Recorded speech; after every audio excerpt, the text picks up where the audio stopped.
Hi, let's go for a ride. Said the neighbor. She wanted to go mountain biking.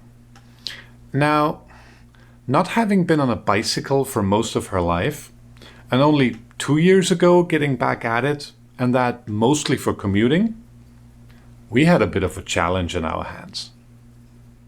But for the love of the sport, the camaraderie, and the prospect of getting great follow cam footage for this channel in the future, I was more than happy to oblige. Ow.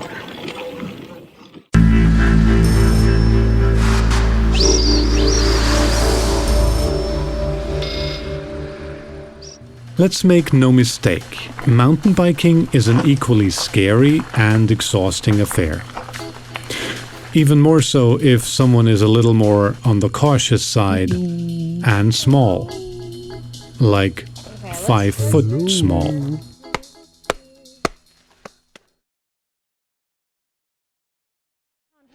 This memory card. I go to the gym 4 times a week, every week, and do CrossFit for an hour and a half. And then at least one morning a week, I ride 20 to 30 miles. Like, well, as fast as I can, decently fast. That's like 5 days a week. I do blisteringly difficult exercise, at least in my standards. And then walking up a hill is what does me in. And I can't say I understand it. It appears that mountain biking is a full body workout that really only mountain biking can provide. Well, maybe there's other ways too, but I have seen this before. Insanely fit people, including cyclists, struggling with this particular sport quite a bit. I'm not saying road biking doesn't require skills. I'm saying it requires different skills. If you see a really good road cyclist pedaling away, that's poetry in motion. Come on, let's get him. The expertise needed to go those distances at those speeds is deep, and the efforts are staggering. I consider myself a relatively strong cyclist. I never got too far into the lycra crowd, but I got legs, even if I don't shave them. I managed to get respectable times here and there on the road, but on trails, I'm still getting dropped on group rides more often than I care for. And the neighbor on a road bike doesn't exactly take any prisoners either. But for how long can we be out of a saddle? How is our upper body and grip strength to lift our bikes? How fit is our core so we can reposition our wheels every few seconds? Holy shit! What about jumping? I don't have enough control over this bike. Oh god.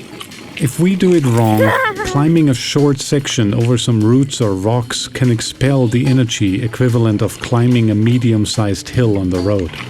Oh shit. It demands ability and explosive power on top of stamina. Oh. And it demands awareness. Okay. Okay. Okay. Jesus Christ. Oh. Ah. How's that? One of the factors that really gets me going on the road is this trance-like state of mind where we kind of switch off our brains and just pedal. It's zen, it's calm, it's rhythmical and flowy. We're in the zone. All there is cadence, breathing, and speed. On a mountain, we can't quite do that. Cardio at 8,000 feet. You know what I used to do with my friends? I used to drink tea. We used to have tea parties. That was fun. Sometimes we'd make cupcakes. That was good fun. Even if we know the trail like the back of our hand, things change and we still have to make split-second decisions all the time. 1, lines? What are lines? Who needs them? On a slow climb, we have to look for lines. The ground constantly varies, and we have to adjust our pedaling, maneuver through tight turns and over steep Do you inclines. pick lines while going up too? All of that is exhausting no. and eats up direly needed energy. No, mommy, no lucky. I want to make friends with fat, lazy people. They're good people. Being on high alert for long periods of time is taxing too. Wherever we are on the scale from paying attention Oh, bad line, bad line. to being in outright panic, Oh, fuck everything about this! Ah! it takes it out of us. Oh my god, this is so exhausting. I say after going up, what the fuck am I saying? It's exhausting different muscles. Fear and all of its shades of grey alters our breathing and heart rate, makes our muscles do things we have to actively overcome, Achoo! and toys with our vision. Oh, Jesus. Okay, that's fine. This is fine. This is fine. Ugh. Again, that's high energy requiring maintenance throughout the ride. I hate berms. I hate berms. I hate berms. I hate berms. I don't want to scare anyone away. All I want to provide is what I wish someone had told me when I started. And mind, I spent my life on two wheels. Knowing what we're getting ourselves into always helps with having fun along the way. The neighbor killed it, of course. You killed it. You think so? I know so. I was there. You absolutely killed it. I was not going slow. The ride we took together is not the easiest. Jesus. The climb tough and the descent fast, tight and flowy, and she troopered right through all of it. It didn't go without a hitch, but she still wants to do it, I hate berms. so I guess that's a win. We'll all see more of her in the future. I should start a channel. I should call it trail kvetching.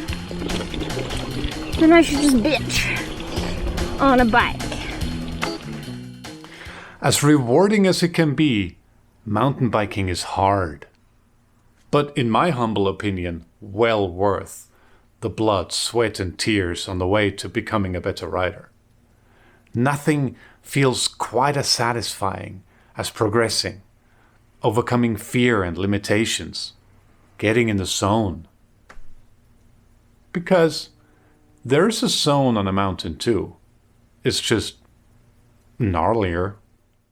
I don't know what to do about anything in the fucking trail. Like, it just over it, and that's what's gonna happen. Yeah, That's how you're supposed to do that? that's why we have suspensions. That doesn't feel right, man. I mean, try to choose your line a little. How do you have time? Look ahead. Yeah, it comes up real fast, motherfucker. No. You got this. Heels down. I can't. My heels are fucked. Thanks for watching. Pedal hard.